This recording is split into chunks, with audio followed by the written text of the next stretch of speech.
Olá amigos, bem-vindo mais uma vez a esse vídeo. Hoje nós vamos falar quem é meu verdadeiro inimigo. Vamos usar o texto de Efésios 4, 27. Diz assim: não deis lugar ao diabo. Eu te pergunto, você já parou para pensar quem é o diabo? Pois é, a Bíblia nos dá um parâmetro de quem seja o verdadeiro inimigo. O verdadeiro inimigo de muita gente, né? O verdadeiro inimigo que tem atrapalhado a vida dos cristãos. O inimigo que tem se colocado em oposição aos cristãos. Né? Mas a primeira coisa que nós temos que entender é que a palavra diabo não é um nome próprio. Muitos cristãos têm o diabo como uma pessoa. Tem o diabo como, um nome próprio.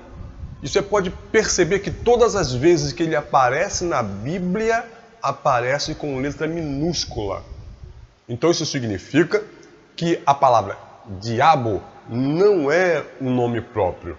Logo, ele não é um ser pessoal, vamos dizer assim. Né? Diabo é um espírito. Vamos entender como essa palavra entrou em nosso vocabulário. A palavra diabo, ela vem do grego diabolos, o opositor, aquele que se opõe numa causa, o acusador, né? É o significado dessa palavra. Pensando assim, isso não é um nome próprio, que toda pessoa que se opõe a outra, ela se torna um diabo. Toda pessoa que se opõe a outra pessoa é um título diabo. A maioria das vezes que essa palavra aparece na Bíblia, o seu contexto é de causas humanas. A maioria das vezes. Por exemplo, aquele que desune, né, que inspira ódio ou inveja, é to diabolan. A maledicência, a calúnia é ro diabolan. Ou homem maldizente, caluniador, é ro diabolan. Mas a palavra diabo entrou na nossa língua, na língua portuguesa, pelo latim, pelos pais da igreja. E entrou no sentido de o espírito da mentira, o espírito da calúnia, da mentira, né? E o que a Bíblia diz sobre o diabo? O que a palavra de Deus nos revela? Hebreus 2, 14 e 15 diz o seguinte: e visto como os filhos participam da carne e do sangue, também ele participou das mesmas coisas, para que pela morte aniquilasse o que tinha o império da morte, isso é, o diabo, e livrasse todos os que, com medo da morte, estava por toda a vida sujeita à servidão. Então preste atenção nisso. Primeiro eu quero falar sobre visto como os filhos participam da carne e do sangue. Para nós entendermos isso. Nós não somos carne e sangue. Nós não somos matéria. Nós somos uma alma. Nós somos um espírito, uma alma. Ok? E quando diz que os filhos, quem são os filhos? Nós, o que está dentro de nós. Nós somos os filhos de Deus.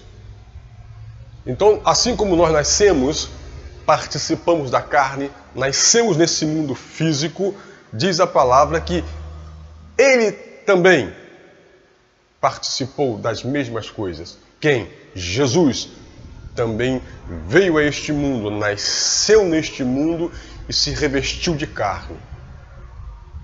assim como nós também. Então, para que ele fez isso? Diz o texto, para aniquilar o que tinha o império da morte. Isso é o diabo. Então, nesse texto, está dizendo que o diabo foi aniquilado na cruz.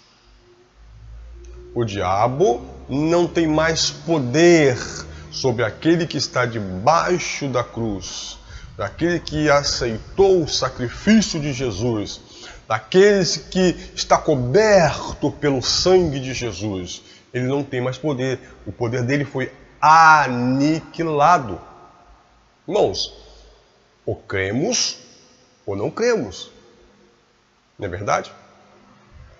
E por que então tem tanta gente com medo? Tanta gente com medo do diabo. É porque não entende isso. Ainda tem o diabo como uma pessoa. E tem o diabo como, sabe, um ser pessoal que está ali te atentando, que está ali, sabe, te fazendo pecar e tal. Não. O diabo não está ali nos fazendo pecar, não. Nós pecamos porque decidimos pecar. Pecamos porque muitas vezes queremos fazer isso e não tem para onde fugir. A tentação vem, a cobiça e a concupiscência dos olhos e nós pecamos. Fato. Não quero eu agora pegar os meus pecados, as minhas culpas, né, as minhas falhas e colocar em cima de outro. Ainda que não seja um ser, ainda que seja um espírito, e colocar minhas culpas em cima do espírito. Não. E o versículo ainda diz assim, e livrasse todos os que com medo da morte estavam por toda a vida sujeita à servidão da morte, à servidão desse império da morte, né? Então, creia nisso, queridos. O diabo não tem mais poder sobre você. Você é lavado no sangue de Cristo. Você foi batizado na cruz com Cristo. O sangue de Cristo, assim como as profecias estavam dizendo, estavam revelando, foi aspergido sobre você. E você agora não tem que ter mais medo de diabo. O que significa aniquilar? Aí fala assim, o diabo foi aniquilado. Ok, mas o que significa ser a palavra aniquilar? É um verbo transitivo, direto. Significa exterminar por completo. Não é exterminar, sabe, pela metade. Não, comecei a exterminar. Não, exterminado por completo. Destruir completamente. Aniquilar um exército, destruir um exército, fazer com que algo deixe de possuir efeito, ou seja, anular. E os sinônimos disso é destruir, exterminar, extinguir, abater e esgotar. Então, esse é o sentido da palavra aniquilar, ok? E o poder das trevas, o poder da morte, que é o poder das trevas, está aniquilado na cruz. Isso é muito maravilhoso. Creia nisso, querido, que você vai ser vitorioso. Isso é um entendimento, irmão, isso é uma revelação da palavra, que às vezes muitas pessoas têm colocado muita teologia na palavra. Tá? Não sou contra a teologia, já estudei também teologia, mas às vezes o texto é simples. E as pessoas complicam muito, quer florejar muito em cima do texto. E o texto ali é simples, é só ler com os olhos da graça, né, que você vai entender. Vai entender a palavra de Deus. A palavra de Deus não é complicada. O apóstolo Paulo, uma certa vez, ele diz aos Tessalonicenses: por isso bem quisemos uma ou outra vez ir ter convosco, pelo menos eu, Paulo, mas Satanás não o impediu. Aí você vê lá esse texto e vê a palavra Satanás, que no hebraico, Satã. né? No grego, diabolos. Aí você vê, Satanás os impediu. Aí você olha assim, não, Satanás estava ali e impediu Paulo. Mas se você presta atenção no contexto, Paulo está dizendo que queria pregar o evangelho aos gentios, né? Mas os judeus, os judaizantes, os judeus que não messiânicos, que não aceitavam a Jesus, que achavam que a mensagem de Paulo era herética, impediram Paulo de ir. E Paulo não foi. Veja, não foi Satanás, mas foi os judeus. E Paulo diz que os judeus ali agora se tornam opositores. Agora ele é um título de oposição. Então, isso é para provar que a palavra Satanás, diabo, ela não é nome próprio.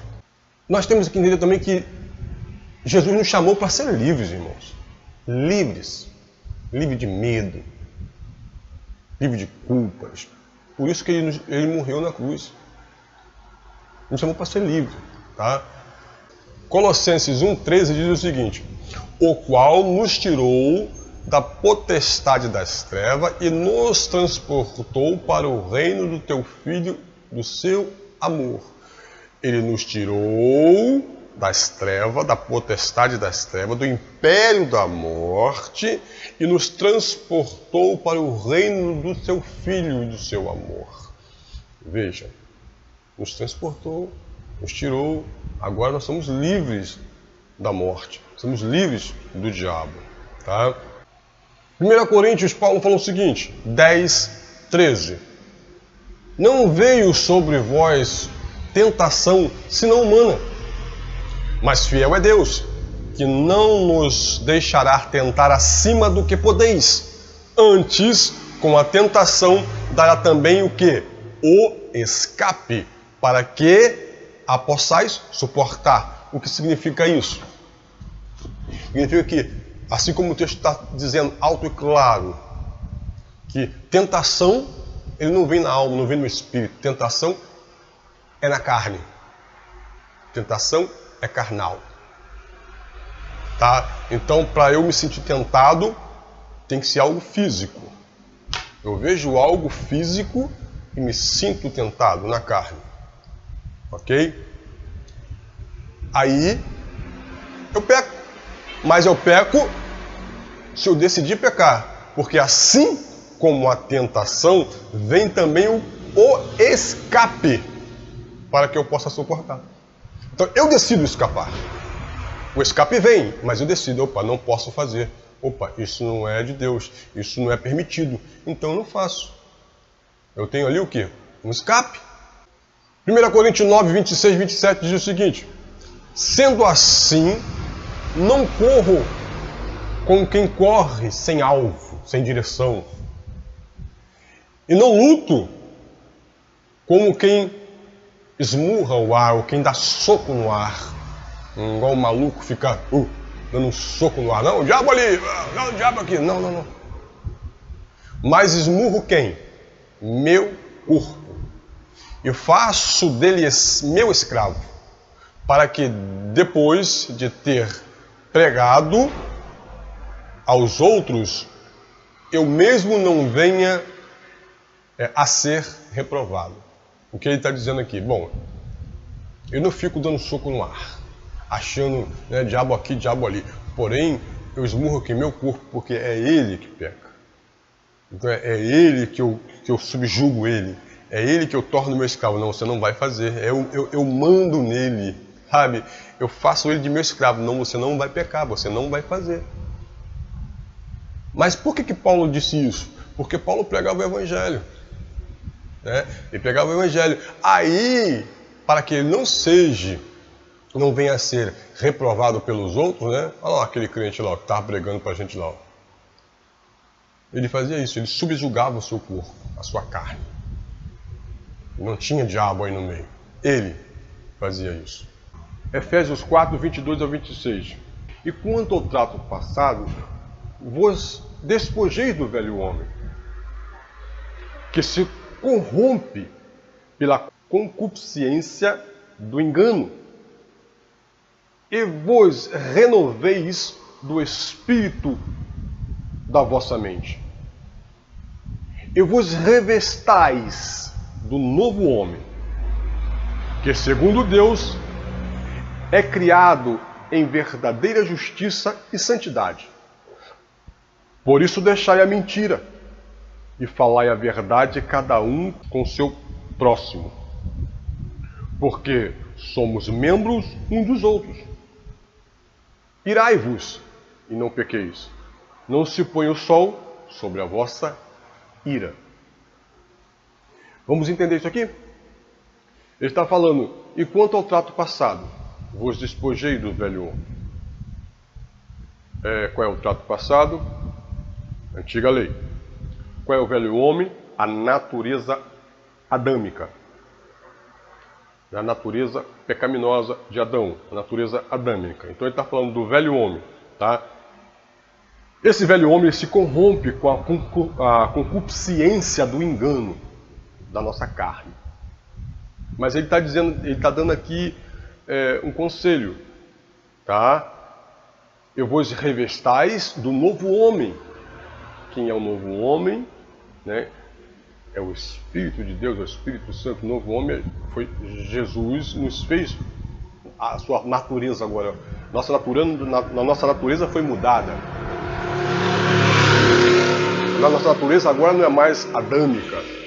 A nossa natureza agora é a natureza de Cristo. Tá? Então, novo homem, somos novos, nascemos de novo. O velho homem morreu com Cristo. E nós ressuscitamos com Ele, novos, no Espírito, tá? Que segundo Deus é criado em verdade, justiça e santidade. E aqui ele dá embaixo, dá um exemplozinho. Ireis, mas não pequeis. Não se põe o sol sobre vossa ira.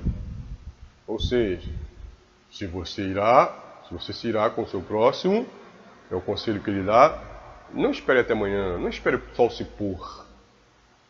Conserte-se com ele. Conserte-se uns com os outros, porque somos membros de um só corpo.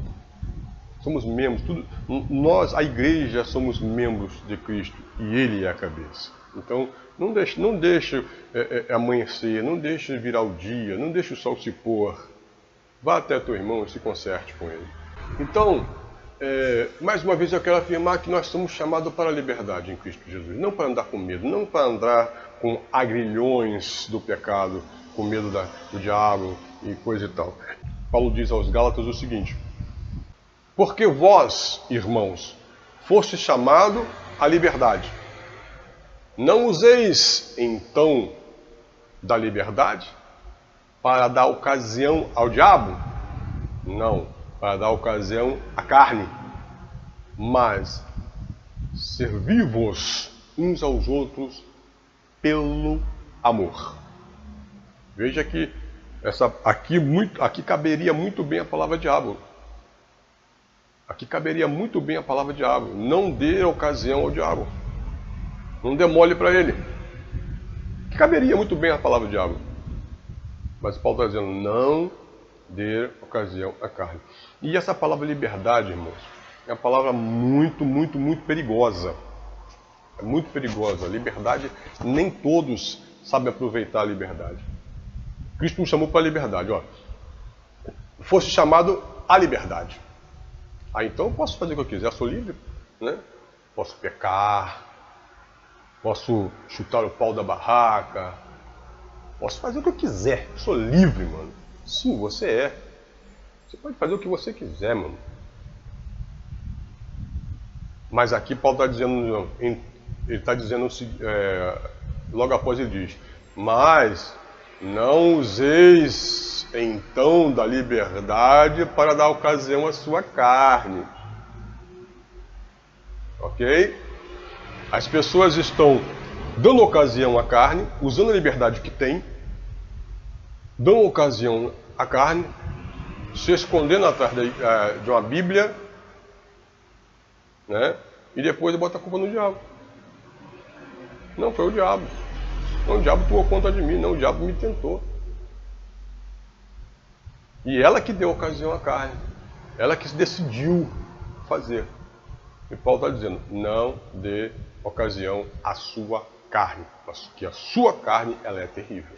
Mais à frente, ainda em Gálatas 5, 19 e 21, 19 até o 21, ele diz o seguinte: porque as obras da carne, preste atenção no que ele está dizendo, ele disse lá no versículo 13, no capítulo 5, ele diz que para não dar ocasião à carne. Agora lá, ainda no 5, mas no versículo 19 e 21, ele fala o seguinte: porque as obras da carne são manifestadas, aos quais são, aí ele dá uma lista de obras da carne: adultério, fornicação, impureza, lascívia, idolatria, feitiçaria, inimizade, porfias, emulações, iras, pelejas, dissensões, heresias. Olha, até heresia é carnal, é da carne. Tá? Invejas, homicídios, bebedices, glutonaria e coisas semelhantes a estas, acerca das quais vos declaro, como já antes vos disse, que os que cometem tais coisas não herdarão o reino de Deus. A pessoa que comete tudo isso, ela não vive no reino de Deus. Não tem como receber por herança o reino de Deus. Nós temos um vídeo aí que fala sobre isso. Fala sobre o reino de Deus. Onde está o reino de Deus? Né? Como entrar no reino de Deus? Essas coisas. Eu vou botar aí na descrição aí o link desse vídeo, tá? Para que você possa, você que não entende, você que ainda está esperando o reino de Deus vir, assiste esse vídeo. Vai te esclarecer a mente. Aí mais na frente um pouquinho, lá no 24, ele fala: os que pertencem a Jesus Cristo crucificam a carne com as suas paixões e com seus desejos. Olha, viu? Ele começa falando no versículo 13 sobre a carne, para não dar ocasião à carne. Aí ele vem do 19 ao 21 de Gálatas 5, ele vem falando, olha, quais as obras da carne, e quem pratica essas coisas não herda o reino. E aqui no 24 ele fala o seguinte, que quem pertence a Jesus Cristo, quem realmente pertence a Jesus Cristo, ele crucifica a sua carne com todas as suas paixões e os seus desejos carnais. Ele crucifica com Cristo. O que é isso? O que significa isso? É dizer, não, eu estou morto para essas coisas da carne. É dizer, não, quando Jesus morreu, lá na cruz, ele crucificou a minha carne, ele crucificou as minhas paixões, ele crucificou os meus desejos carnais. Isso significa. Né? Então, queridos,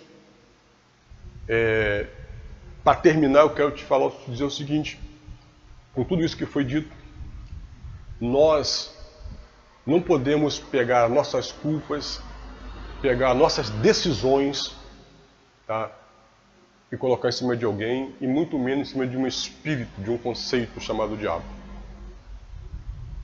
De um espírito, né? Não. Nós temos que assumir as nossas culpas e deixar de praticar o que vimos praticando, ou venha a ser que vamos praticar, não sei. Ou se, antes de praticar, pensamos bem que somos de Cristo, crucificamos nossa carne. E que não é diabo que está te fazendo pecar. Que ninguém te faz pecar. Você decide pecar. A tentação vem. A pessoa fala alguma coisa e você se sente tentado em pegar aquela pessoa. Sim ou não? A pessoa te irrita, você se sente tentado. Mas você decide, eu vou pagar, eu vou. O sangue está quente, não, esfria. Esfria. E não faz. Não. E assim por diante. Toda a nossa vida, tudo que diz respeito à nossa vida, nós temos um escape. Nós podemos escapar disso. Podemos não fazer. Se decidimos não fazer. Ok? Então, fique com Deus e que Deus vos abençoe rica e abundantemente. Amém.